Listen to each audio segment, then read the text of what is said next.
Ne-am riscat economiile strânse în ani de muncă, ne-am sacrificat timpul, ne-am lăsat în urmă confortul, am plecat la drum cu 2 copii mici și un vis care părea imposibil. Am investit peste 35.000 de euro construind această autorulotă și încă aproape 50.000 de euro călătorind prin Europa și America. Am muncit ani întregi pentru visul nostru, iar astăzi, după aproape 2 ani de muncă full-time pe YouTube, realitatea este că încă nu câștigăm nici măcar salariul unui om cu jumătate de normă. Întrebarea este simplă. A meritat sau am făcut cea mai mare greșeală din viața noastră? Totul a început în 2016, când aveam doar 25 de ani și un vis care părea imposibil, să explorăm lumea cu o autorulotă. Aveam doar câțiva bănuți puși deoparte, strânși cu greu, cu un singur scop, să ne facem o căsuță a noastră, un loc pe care să-l putem numi acasă. Așa că, în loc să facem credite uriașe, am cumpărat o casă complet distrusă în Italia și am renovat-o singuri.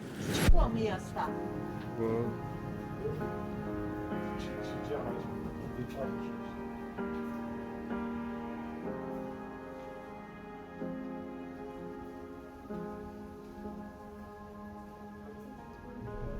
Aici e partea de jos.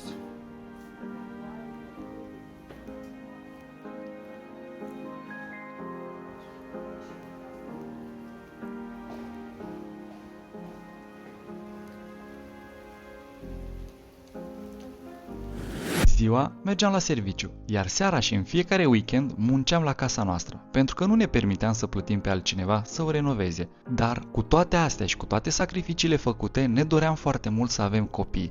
Iar în 2021 s-a născut Atena. Ce faci? Nu te țin ce sună. Ce sună?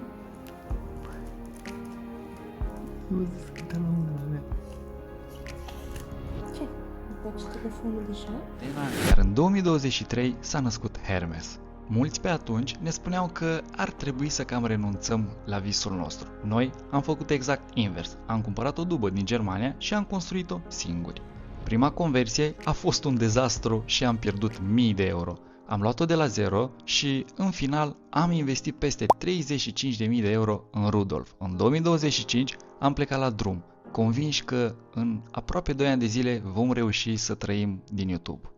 Realitatea, copiii au ajuns la spital la doar câteva zile după plecare. Am dormit în parcările spitalelor. Am rămas blocat zile întregi cu autorulota stricată. Am schimbat părți din ambreiaj într-o parcare. Mi s-a spart radiatorul. Am prins blackout-ul din Spania și am fugit din calea unei tornade în America. Ulterior, am fost păcăliți de oameni în care am avut încredere, am muncit zilnic câte 6-9 ore filmând și editând, iar la finalul lunii câștigam din YouTube aproape 300-400 de euro. După aproape 2 ani de sacrificii și peste 90.000 de euro investiți în acest vis, dacă vă întrebați de ce peste 90.000 de euro, noi luăm în socoteală și banii care au fost aruncați pe materialele din prima conversie greșită. Astăzi trebuie să luăm cea mai grea decizie din viața noastră. Mai continuăm sau ne oprim aici? În acest videoclip vă vom spune întreaga poveste, fără filtre, cu toate greșelile, toate eșecurile și toate lecțiile pe care le-am învățat pe drum.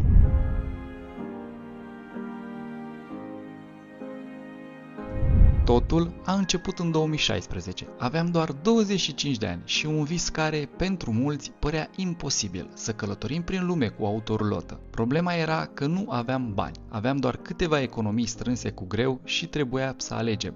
Ori ne îndatorăm cu un credit uriaș, ori găsim o altă soluție. Am ales varianta mai grea. În 2019 am găsit în Italia o casă complet distrusă. Pentru mulți era pur și simplu o ruină. Pentru noi era șansa de a avea, în sfârșit, un loc pe care să-l numim acasă. Ziua mergeam la serviciu, iar seara și în fiecare weekend munceam la renovare. Nu pentru că ne plăcea să fie greu, ci pentru că nu ne permiteam să plătim pe altcineva. Au fost luni întregi în care am trăit doar muncind, dar fiecare perete ridicat de noi ne apropia puțin câte puțin de visul nostru. Sincer, nu știam atunci că adevărata aventură nici măcar nu începuse.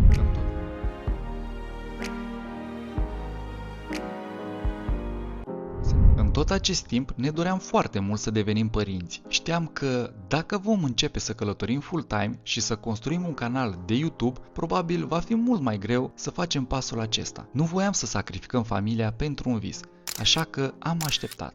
În 2021 s-a născut Atena, iar aproape 2 ani mai târziu am găsit în Germania o dubă la un preț foarte bun. Țin minte și acum discuția cu Mădălina. Mi-a spus așa: Mădă, Casa o avem, nu este mare, dar cred că a venit momentul să trăim visul nostru. iar pe 2 octombrie 2022 am plecat spre München și am cumpărat duba. Astăzi o cunoașteți cu numele de Rudolf, dar atunci era o dubă goală și un vis uriaș. La 2 luni după ce am cumpărat-o, am aflat că Mădălina era însărcinată cu Hermes. Ne-am întrebat dacă nu ar trebui să vindem tot și să renunțăm, dar am ales să mergem înainte. Am spus un singur lucru: dacă Dumnezeu a rânduit așa, înseamnă că trebuie să încercăm, așa că, Doamne, ne lăsăm totul în mâinile Tale.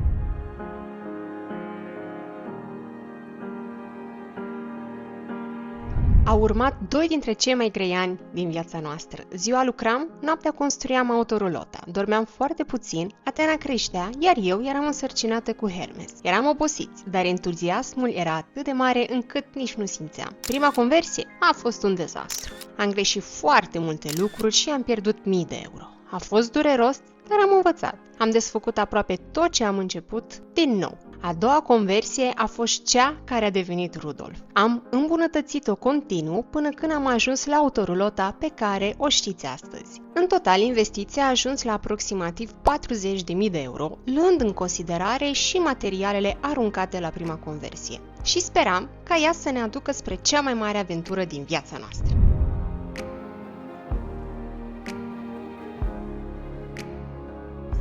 După 2 ani de muncă, Rudolf era gata. Pe 2 ianuarie 2025 am închis ușa casei, ne-am urcat în autorulotă și am plecat. În acel moment eram convinși că în 2 ani vom reuși să trăim din YouTube. Plecam cu un buget aproximativ de 50.000 de euro pentru această aventură și cu foarte multă încredere.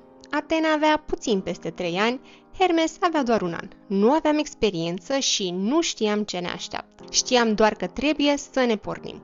Primele luni ne-au purtat prin Franța, Spania, Portugalia, Belgia, Olanda și Germania. Dar realitatea ne-a lovit mult mai repede decât ne-am imaginat. La doar câteva zile după plecare, copiii au făcut febră foarte mare. Ne-am trezit pe la 2 și 10, cam așa.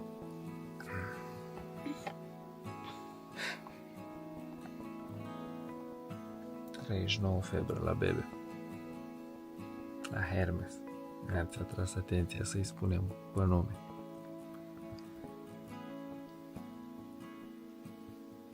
Hermes, ai făcut febră? Ai făcut febră? Spune-mi că ai făcut febră? În loc să vizităm locuri noi, am ajuns la urgențe. Am petrecut aproape o săptămână în parcarea unui spital, zi și noapte, într-un spațiu de câțiva metri pătrați. Ne aducem aminte și acum acele sentimente de panică, frică și îndoieli. Iar cea mai mare întrebare a fost: chiar ne dorim asta?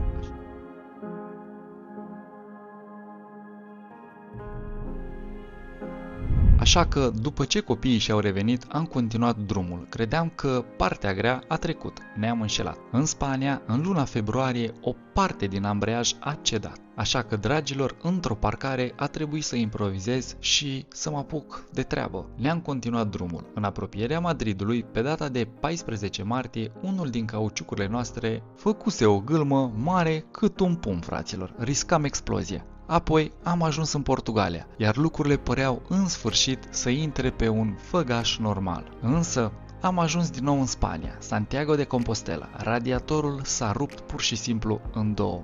Era perioada Paștelui. A plouat în continuu timp de o săptămână. Piesele nu existau pe stoc. 7 zile am rămas blocați într-o parcare, așteptând să putem repara autorulota. Tot acolo am sărbătorit și ziua Mădălinei. Nu într-un restaurant, nu pe o plajă, ci într-o parcare împreună cu Rudolf. După ce am reparat autorulota, am fugit spre căldură și am ajuns în Madrid. Acolo, ce crezi, am prins blackout-ul care era să afecteze toată Spania, toată peninsula iberică. Oamenii vorbeau pe străzi despre atentate. Noi eram departe de casă, cu 2 copii mici și fără să știm ce se întâmplă. Din fericire, totul s-a terminat cu bine, dar stresul se aduna încet, fără ca noi să ne dăm seama.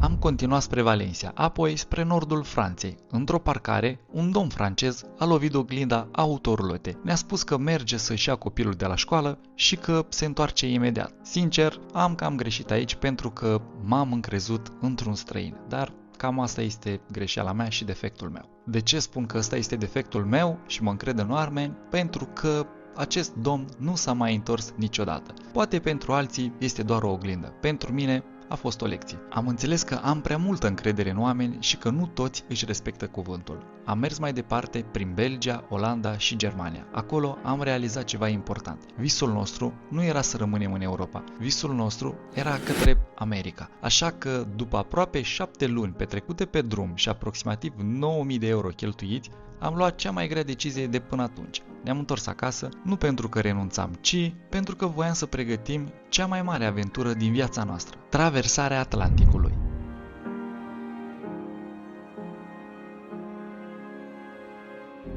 După ce ne-am întors acasă, au urmat aproape 3 luni de muncă. Am pregătit autorulota pentru America. Am cumpărat biletele de avion, am plătit transportul lui Rudolf peste ocean și am făcut ultimele reparații și ultimele modificări. În doar câteva luni am mai cheltuit aproximativ 14.000 de euro, iar bugetul nostru începea deja să scadă serios. Pe data de 27 septembrie am aterizat în Halifax, Canada. Țin minte și acum emoția acelui moment. Eram la mii de kilometri de casă, nu cunoșteam pe nimeni, nu aveam familie, nu aveam prieteni și nu aveam nici măcar un abonat pe care să-l putem suna dacă aveam nevoie de ajutor. Primele 7 zile, aproape că nici nu am avut curajul să plecăm din Halifax. Portul era lângă noi. Aeroportul era lângă noi. Știam că dacă ne speriem, putem pleca oricând acasă. Dar într-o dimineață ne-am privit unul pe celălalt și am spus, dacă tot am ajuns până aici, mergem înainte. Și ceea ce a fost una dintre cele mai importante decizii din viața noastră.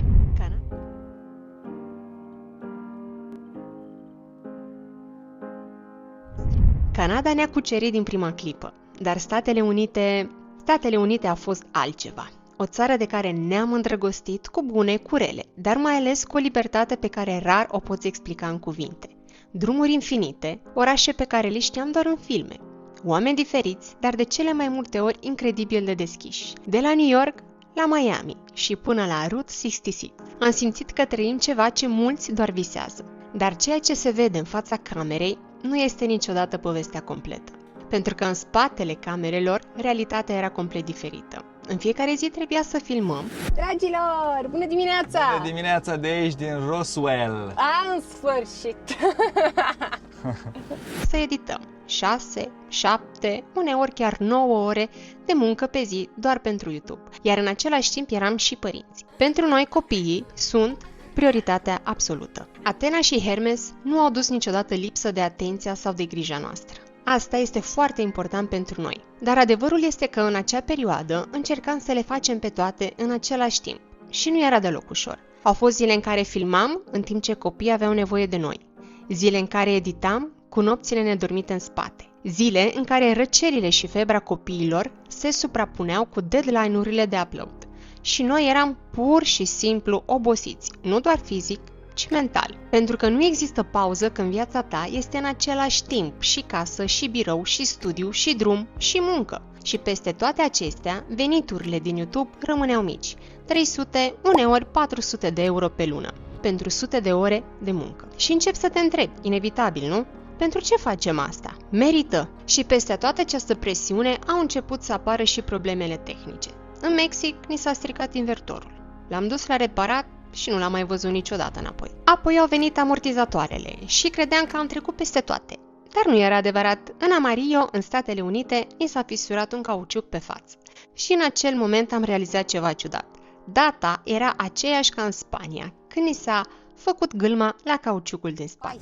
14, vă întorc camera acum. Și suntem pe 14 acum. În fin, fix acum un an de zile, pe data de 14 martie, la ora 7 seara, Mădălin punea roata de rezervă pe roata cu bubă. Și poate nu crede că suntem în 14. Și dacă astăzi nu credeți că este în 14, Suntem 14, sâmbătă 14. Vezi? sâmbătă 14, 14 martie 2025, iar noi pe data de 15 martie, a doua zi le-am schimbat și ghiși ce? Pe bordul mașinii ne arată data de 15 martie, pentru că noi suntem cu ora de acasă pe bord. Ciudată treabă. Da. Știu, așa a fost să fie. Deci, da, vreau să-i spun lui Mădălin mulțumesc că a controlat. Anul trecut eu am sesizat. Anul ăsta a văzut el, deci a fost... 14 martie, exact aceeași zi. Poate e o coincidență, poate nu. Dar în acel moment, în oboseala noastră, am început să ne întrebăm: oare chiar este doar un drum sau este ceva mai mult în povestea asta? Au fost serii în care răspunsul părea clar: să ne oprim, să ne întoarcem, să lăsăm totul în urmă, dar apoi venea câte un mesaj de la voi, un comentariu simplu, o încurajare, o poveste. Și de fiecare dată ne ridica exact când eram pe punctul de a renunța. Și continuăm. Încă o zi, încă un vlog, încă un pas.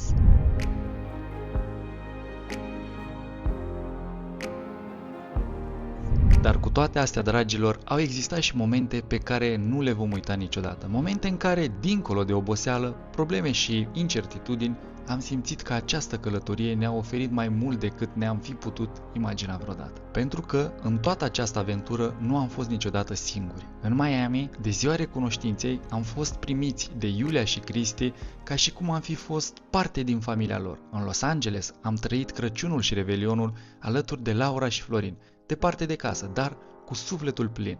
În San Francisco, când ne-am oprit pentru schimbul de amortizoare și reparații la Rudolf, Filip și Andreea ne-au fost alături și ne-au ajutat să mergem mai departe. În Houston, înainte de croazieră, am lăsat autorlota pe mâini bune la Nelu și Anca, oameni care ne-au ajutat cu lucrări și ne-au oferit liniștea de care aveam nevoie la momentul respectiv. Iar în Chicago, parcă totul a căpătat și mai mult sens. Aici am trăit emoții amestecate, greu de pus în cuvinte. Am întâlnit persoane pe care le consideram de încredere, dar, din nou, defectul meu. Cred și mă încred prea mult în oameni, așa că, surpriză, am rămas profund dezamăgiți. Au fost momente în care am simțit că tot ce construisem în jurul încrederii în oameni se nărui. Dar exact atunci când părea că totul se întunecă, am întâlnit o familie de basarabeni, Marina și Sergiu, într-un simplu parc. Oameni care ne-au primit cu o căldură sinceră și care, fără să știe prea multe despre noi, ne-au reamintit un lucru esențial: că o experiență negativă nu poate șterge o aventură întreagă, că un singur moment dificil nu poate anula sute de momente frumoase și că, până la urmă, oamenii potriviți pot repara în suflet ceea ce alți oameni au rupt încrederea. Tot în Chicago l-am cunoscut și pe domnul Steve Bonica, căruia îi mulțumim pe această cale pentru că a organizat pentru noi un eveniment special, unde am primit o diplomă de merit, un moment care ne-a emoționat profund și ne-a făcut să realizăm cât de departe a ajuns această poveste. Și tot acolo am avut bucuria să-l cunoaștem pe domnul Viorel Știrbu, românul care a urcat pe Everest la 75 de ani. De la el, dragilor, am învățat un lucru simplu și vi-l spun cu lacrimi în ochi: indiferent cât de greu ți este, nu trebuie să renunți niciodată la visele tale. Și dacă tot vorbim despre oameni care ne-au marcat această aventură, nu putem să nu le mulțumim din suflet Ioanei și lui Daniel din Montreal. Ei au fost primii români care ne-au contactat după ce am ajuns în Canada. Pe atunci nu ne cunoșteam deloc. Dar, dintr-un simplu mesaj, s-a născut o prietenie sinceră, care pentru noi valorează enorm. Au fost mereu acolo când aveam nevoie de un sfat, de o idee sau, pur și simplu, de cineva care să ne spună că totul va fi bine. Au avut răbdare cu noi, ne-au încurajat și ne-au ajutat de fiecare dată când am avut nevoie. Și era un lucru care ne emoționa de fiecare dată. În fiecare seară, înainte să închidă ziua, Ioana ne trimitea același mesaj: să ne trimiteți poziția unde campați. Poate pentru unii pare un gest mărunt, pentru noi înseamnă enorm. Înseamnă că undeva, la mii de kilometri departare, există cineva căruia îi pasă dacă suntem bine. În momentele grele au fost lângă noi, chiar și la distanță, iar astăzi, la întoarcerea noastră în Italia, Rudolf a rămas în grija lor. Și, sincer, nu ne-am fi putut imagina un loc mai bun în care să-l lăsăm, pentru că uneori pleci într-o călătorie ca să descoperi locuri. Dar, la final, îți dai seama că cea mai mare descoperire sunt oamenii pe care îi întâlnești pe drum. Pentru toate aceste momente, pentru toți acești oameni, pentru toate experiențele trăite, suntem profund recunoscători. Și totuși, în acest moment al poveștii, ne aflăm la o răscruce. Am investit peste 90.000 de euro, am muncit aproape 2 ani fără pauză reală. Am trăit unele dintre cele mai frumoase momente din viața noastră, dar și unele cele mai grele. Am avut bucurii, am avut epuizare, am avut visuri împlinite și întrebări care încă nu au răspuns. Astăzi am ajuns în punctul în care trebuie să ne oprim și să ne întrebăm sincer, merită să continuăm acest vis? Sau a venit momentul să încheiem acest capitol? Nu avem încă un răspuns, dar știm un singur lucru. Nu am fi ajuns niciodată aici fără voi și fără toți oamenii care au făcut parte din această poveste. Acum vrem să vă întrebăm pe voi, sincer, dacă ați fi fost în locul nostru, ați continua sau v-ați opri aici? Scrieți-ne în comentarii, pentru că poate decizia noastră următoare nu o vom lua doar noi. Poate o vom lua împreună cu voi. Dragilor, și iată-ne ajungi la final. Sperăm noi să vă fi plăcut acest mic, lung intro. Am muncit mult la el. Film. Ai făcut filmul. Da, am muncit mult la el. Sper să vă fi plăcut. Și acum știu că vă întrebați cu toții de bani. Pentru că nu v-am expus cifrele exact așa cum vi le-ați fi dorit. Așa că acum, pe final, o să vi le explicăm pe toate, dar mai întâi de asta scrieți-ne în comentarii ce părere aveți despre mica noastră povestioară. Și, tu ce părere ai, Mădă? Cred că dacă aș avea talent, cred că aș scrie o carte. Că sunt multe pe care nu am reușit să le spunem. Iar noi când am plecat de acasă, fix acum un an, am plecat cu misiunea pe 2 ani. Și fix acum un an eram aici și lucram și ne chinuiam și ne zbăteam să pornim. Bun, haideți să trecem la partea de bani. Și de ce zicem noi oarecum că am falimentat sau am dat greș sau cum am putea spune? Hai să spunem că am dat greș, dar totuși am adunat foarte multe amintiri. Da, sunt foarte multe amintiri și... Nu pot spune neapărat că ai dat greș, poate doar pe partea financiară. Dar sufletește, cred eu că suntem foarte câștigați. Da. Acum, uitându-ne la bani, pentru că aici este lovitura mare, adică pumnul mare în stomac, mulți ne-a scris în comentarii în video precedent că cum de așa mulți bani. Păi nu sunt mulți bani, dragilor. Noi a trebuit să construim și autorulot. Aici vine și autorulot, cum am spus-o și în primul clip. Noi doar 35.000 de euro am plătit doar pentru a-l construi pe Rudolf în versiunea asta. Plus banii de pe prima versiune, nu știu câte mii, nu știu, vreo 5.000, cred că, pentru că am încercat să recuperăm cât mai mult material din prima versiune a lui și să nu aruncăm mult material. Hai să trecem la bani. Și așa că cu Rudolf, nu știu, cam 40.000 au fost. Acum, trimiterea vanului, lucrările ce le-am mai făcut în van și ce v-am mai spus și Mădă în voice-over, au fost vreo 14.000 de euro. Pentru că au fost lucrări la van. Noi a trebuit să-l pregătim pentru America. Nu puteam pleca chiar așa. Și am schimbat multe piese pe care nu le-am fi schimbat dacă eram în Europa. Am luat piese cu noi pe care nu le-am schimbat în America. După ne-am ajuns în America, am dat de cheltuieli. Și în America, dragilor, faceți și voi. Nu știu, noi cu greu reușeam să stăm sub 2000 de euro pe lună în America și ne limitam foarte mult, da? 10 luni ori 2 deja 20.000. Minim. Pentru că au fost și cheltuieli în America. Au fost, deci aveam din 2 în 2 luni începusem să băgăm bani serioși în Rudolf. Da. Ba amortizoare, ba mai pica, ce va mai pica? Au fost cauciucurile, s-a stricat invertorul, schimburi de ulei, mai cumpărai câte ceva în camper că se stricau. Bine, ba frânele, da, tot sistemul am de uitat frânare pe da, am față. uitat de asta. Deci lună de lună, nu lună, odată la 2 luni ieșeau încă 500 din bugetul nostru pentru a-l repara pe Rudolf. Dar înțelegem, pentru că am făcut și kilometri, s-au făcut în 10 luni vreo 45.000 de kilometri. Pe motorină, la început să cheltuia relativ ok, pentru că și prețul era mai mic, după care lună de lună, mă uitam, erau 500. Deci vă zic sincer, foarte greu am stat sub 2000 de euro pe lună. În Europa, hai că ne-o mai scoteam noi, una alta, era mai...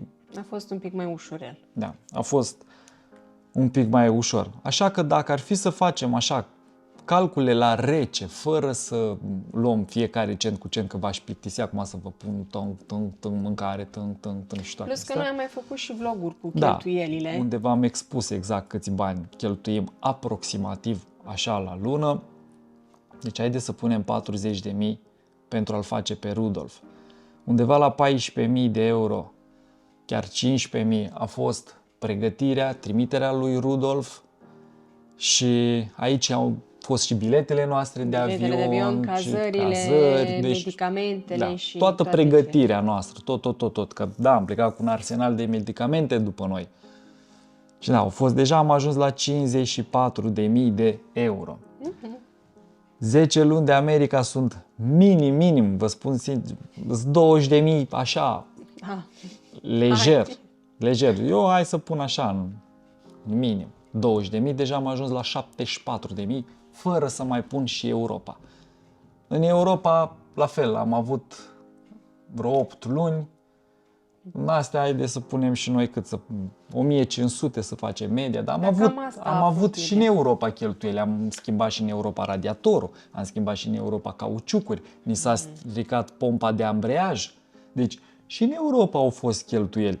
Poate nu chiar 2000, poate 1500, deci încă 15.000 la 10 luni. Lejer, așa, în mare, încă 15.000. Am ajuns la 89.000. Și noi am mai rămas cu ceva. Am ajuns la 89.000. Astea sunt calculele, așa făcute lejer. E drept, dacă rămâneam acasă, tot am fi cheltuit bani. Dar e drept că am fi și produs bani dacă eram acasă. Da. Țin să menționez că noi pe YouTube, deci când am plecat de acasă, făceam din YouTube 100 și ceva de euro. În luna lui septembrie, când am plecat. 200, hai, tragi de păr. După aia, ușor începuseră să ne crească, undeva până în decembrie, dacă nu mă înșel. Undeva în decembrie făcuse vreo 300 și ceva de euro, după a venit ianuarie și februarie și a fost greu. În ciuda faptului că a fost greu, făceam live-uri, ba voi ne mai susțineați câte o donație, ba una alta și făcusem vreo 400 de euro în lunile de ianuarie și februarie. După începusem iar să o luăm în jos, nu știu de ce, nu mai aveam vizualizări, nu mai creștea, nu se făcea. Hai să punem și noi așa o medie de, nu știu, luna trecută am făcut 300 de euro, de exemplu, 305 euro din YouTube, o medie, nu știu, hai să punem de 300-400 de euro lună de lună din YouTube. Astea de când am plecat în America, pentru că când am început să călătorim în Europa, nu produceam mai nimic. Nu, în Europa am cheltuit doar banii noștri de buzunar. Da, doar bani. În Europa am început și noi după nu știu câte luni să facem și noi câte 100 de euro și ne bucuram că mai puneam și noi câte un plin de motorină. Da, astea au fost cheltuielile, dragilor. Acum, titlul vlogului o să fie cum am cheltuit noi aproape 100.000. Pentru că au mai fost. Noi inițial plecasem cu totalul undeva la 70. Da. Și după aia noi ne-am pus, înainte să pregătim vlogul, ne-am pus și am făcut calcule. Zic, opa, stai că nu sunt. Deci gândiți-vă că noi începusem să scoatem bani din activele noastre pentru a ne susține călătoria, iar acum dacă ar trebui să pornim din nou la drum, trebuie să ne scoatem din nou bani din activele noastre. Pentru că nu reușim să susținem din YouTube.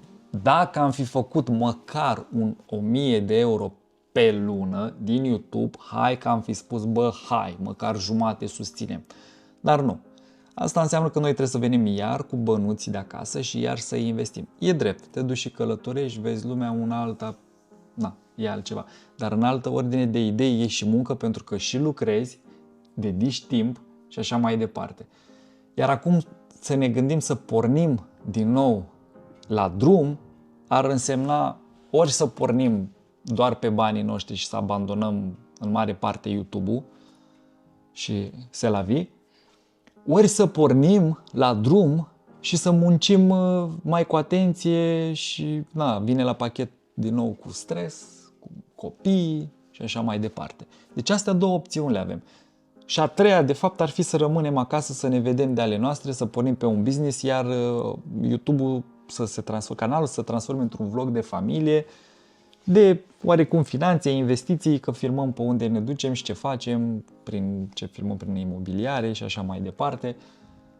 Chiar mâine o să avem 2 licitații, 2 case ce trebuie să le vedem și după ulterior o să participăm la licitații și să vedem dacă o să câștigăm noi licitația, pentru că avem și aici un budget, pentru că vrem să facem profit din casele ce le luăm, nu le cumpărăm pentru noi și să stăm pentru noi și să nu ne intereseze prețul. Și atunci, dacă vine cineva și licitează ca nebunul, clar, eu mă retrag, pentru că nu o să am profit.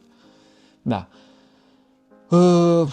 Nu știm ce să facem. Scrieți-ne și voi în secțiunea de comentarii strict din punctul vostru de vedere. Clar, noi o să vă citim toate comentariile, chiar dacă nu o să vă răspundem, să știți că noi am citit mesajele. Trecem prin momente foarte, foarte tensionate, nu știm ce să facem, nu știm încotro să o luăm, nu știm cum să facem, nu știm... Avem sentimente ce nu le putem descrie și suntem sinceri cu voi, suntem deschiși cu voi. Nu știu câți youtuberi cunoașteți ce au fost așa sinceri și deschiși cu voi să vă arate exact tot, într-un mod foarte transparent, pentru că eu nu m-am ascuns, v-am arătat back office-ul, ăștia sunt banii, ăsta s-a câștigat, atât am cheltuit, tot. Bine, că acum vor veni și comentarii. Acum că la pachet vor veni și comentarii mai... Le primim, le îmbrățișăm. Nu suntem toți perfecți, nu suntem toți egali și așa că nu, asta e situația. Și voiam să adaug eu, la vlogul precedent vă mulțumim pentru toate, dar absolut toate mesajele, de la sfaturi până la critici. Vă mulțumim din suflet, ne-au ajutat extraordinar de mult și ne ajută în continuare. Mereu ne-au ajutat. Absolut. Mi-aduc aminte și când eram în Marele Canion, nu mai voiam să mai filmăm pentru YouTube și am primit o sumedenie de mesaje de încurajare și ne-a dat puterea să mergem înainte. Iar acum, la fel, mesaje, mai sunt și mesaje negative, că n-ai ce să faci, E bine. dar foarte multe mesaje sunt pozitive și mesaje de încurajare. De la persoane care ne urmăresc și nu ne scriu niciodată. Da, exact, de la persoane ce mă uitam, niciodată nu ne-au mai scris și acum ne-au scris. Și vă mulțumim Și tare mult. da, ne-au scris că ridicați-vă, dați drumul și filmați prin Dolomiți, filmați în jurul casei. Unii ne-au spus duceți-vă înapoi în state și în America de Nord și filmați pe acolo și faceți și aveți răbdare că o să crească și așa mai departe. Vom vedea ce vom face. Noi răbdare avem. Ne uităm la portofel și vedem că a scăzut portofelul. Ce-i drept? Din toți banii ăștia, 90-100 de mii de euro, avem autorulotă. Nu știm exact câți bani putem lua pe autorulotă în cazul în care vrem să o vindem. Că sunt 30 de mii, că sunt 20 de mii, că sunt 40 de mii, că sunt... Nu știu, habar nu am câți bani am putea recupera. Și totodată nici nu ne gândim să o vindem. Adică Rudolf cred că o să rămână... Chiar acum voiam să zic, chiar nu avea rost să spui treaba asta, pentru că noi am discutat-o și în mașină și chiar Rudolf nu. Rudolf e Rudolf și va rămâne pentru totdeauna în familia noastră. Chiar nu. Bine, acum nu se știe niciodată unde te duc drumurile, dar pe moment Rudolf rămâne acasă. Eu vă spun sincer, mă spovedesc aici în fața voastră, jumate din inima mea, din mine, e cu gândul la Nord America pentru că simt că nu mi-am terminat misiunea acolo. Chiar dacă o fi să ne decidem să ne întoarcem acasă la Gempo Rudolfica acum acasă, eu sunt convins că mă voi întoarce acolo, pentru că trebuie să-mi termin misiunea. când copiii vor mai crește, când copiii vor avea un 7-8 anișori sau nu știu câți anișori, nu știu, vedem. Pentru că eu, de fapt, noi suntem așa, misa pac, și da. Bine, Nu că noi știm. suntem și oamenii aia care trăiesc momentul. Ce facem astăzi? Bine, hai, plecăm, facem. Ne dăm demisiile. Bun, le dăm demisiile, le facem. Adică noi suntem și oamenii aia spontani. Da. Bine, nu vă gândiți că suntem irresponsabili, pentru că dacă am luat o decizie, am luat-o cu ceva bănuți, întotdeauna deoparte, nu... Cu backup deoparte, Absolut. în cazul în care se întâmplă ceva, să avem ceva. Nu ne-am dus niciodată cu gâtul înainte și după nu știm ce să facem. Nu, tot timpul am avut niște bani deoparte, indiferent de ce se întâmpla, aveam puterea financiară să trecem peste în orice moment. Deci, da, și acum dacă am merge în America, din nou, la fel, am avea puterea financiară Da, să dar nu prea trecem mai vreau peste. eu, pentru că intrăm în bănuții noștri de pensie. Da, ar însemna să intrăm din Și nou. nu prea vreau. Bani în aia și să... Bine, dar asta este un alt subiect pentru o altă dată. Da. Cam ăsta a fost vlogul, cam ăsta este povestea. A fost, este și cred eu că va continua să fie povestea asta noastră. Nu știu, vedem, de acasă, din America, din... Faza e că dacă ne decidem și vrem să mergem din nou în state, va trebui să aplicăm pentru viză și trebuie să o facem în următoarele săptămâni, pentru că va trebui să așteptăm cam o lună până vom fi chemați la interviu. Deci, săptămânile astea sunt săptămâni iar de foc, săptămâni de Cruciale. gândire, săptămâni pentru că nu mai vrem cu asta, nu mai vrem cu 3 luni. 3 luni nu mai vreau, deci mă duc în ambasadă, la domnul ambasador și îi zic exact așa: domnul ambasador, am camperul în Canada, dacă îmi dați viză pe 6 luni, eu mă întorc și mă duc și mai vizitez. Pentru că oricum la anul ne întoarcem acasă, pentru că Atena va trebui să meargă la școală. Ne-am gândit și cam 60%. Vezi că sărim din subiecte și iar suntem certați. Da, Termină subiectul cu ambasadorul. Da. Și îi spun domnul ambasador, dacă îmi dați viză, mă duc și în continui drumul, 6 luni în America, pentru că după ne întoarcem înapoi și pentru că trebuie să dăm fetița la școală, că asta era ideea.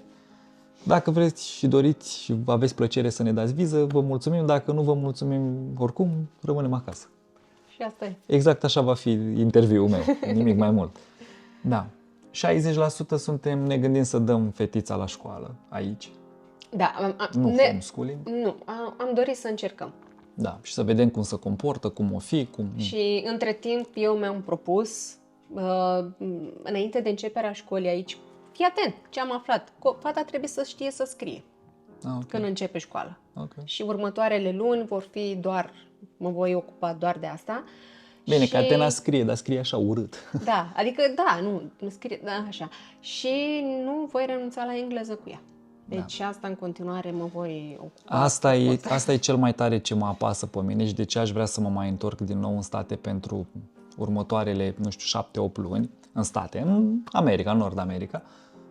Unul pentru Atena, că și-ar îmbunătăți foarte bine engleza, iar homeschooling-ul aș vrea o școală privată din America pentru Atena și să studieze în engleză, cred eu că dacă vorbești engleza în zilele noastre și o vorbești bine și cursiv, adică să ai accentul lor, ți se deschid multe uși.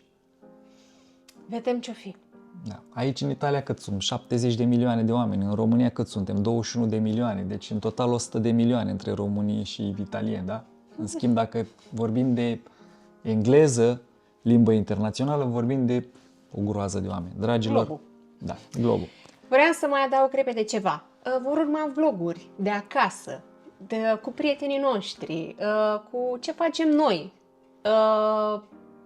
Și cred că vom și pleca puțin cu Da. eram să zic cu camperul, nu avem cu camperul, cu mașina.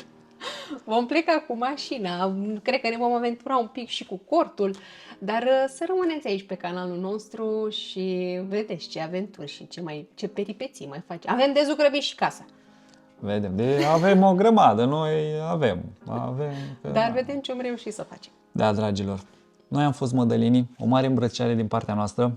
Sincer, ca întotdeauna, mereu am fost transparenți și vom continua să fim tot timpul așa. Vă pupăm, vă iubim. În cazul în care credeți că acest vlog merită un like, lăsați un like. În cazul în care credeți că merită și un share, ajutați-l și cu un share. Și până data viitoare, dragilor, numai bine Vă pupăm, vă iubim, vă îmbrățișăm și din nou jos pălăria în fața voastră pentru toate comentariile și pentru susținerea pe care ne-ați oferit-o. Sunteți super și am observat că avem o comunitate de oameni maturi. Da, foarte frumos. Și asta mă motivează extraordinar de mult. Cu astea spuse, vă pupăm și vă iubim. Pa!